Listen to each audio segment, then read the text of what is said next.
Kumpirmado na. Enrique Hill nagsalita na at pinatunayan na nitong siya ang ama ng pinagbubuntis ni Janine Gutierrez. Kamakailan nga lang usap-usapan sa mundo ng showbiz ang pagkakaroon umano ng ugnayan nila Enrique Hill at Janine Gutierrez. Matapos nga tumugma ang isang speculation ni Ogie Diaz sa YouTube channel nito, ang isang nakagulat na balita ukol sa sumira ng relasyon nila Liza Soberano at Enrique Hill noon. Ayon sa naging blind item ni Ogie na nagbigay nga siya dito ng clue na isang anak ni Lotlot de Leon ang siyang kinakasama ngayon ni Enrique Hill sa Cebu City na nagbabakasyon at nag-live-in na nga din.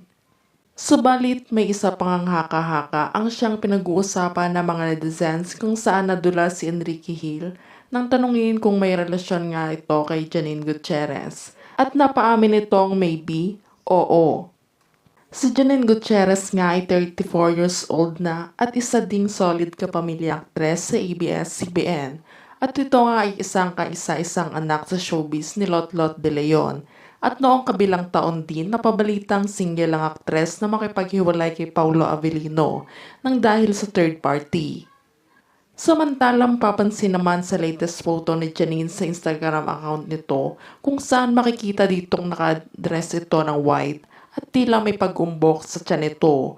Ngunit siya ay solo lamang sa picture na tila niloloki ang partner niyang si Enrique Hill.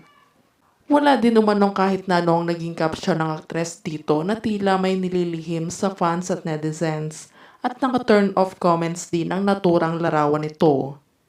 Pumuhos naman ang pangbabatikos dito ang fans ng Lizken dahil sa hindi nila matanggap ang katotohanan at patuloy na minamensyon at kinukulit si Liza at Enrique na magsalita na sa media.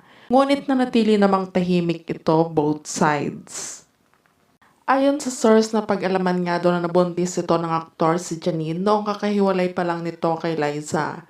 At tila nga ito nga din daw ang naging dahilan ng lahat kung bakit give up ni Liza ang relasyon nila ni Enrique. At nagtungong ibang bansa noon upang makaiwas sa issue at makapag-move forward sa kanyang nakaraan at kalimutan ang lahat sa kanila ni Enrique Hill kaya ito nanahimik sa media.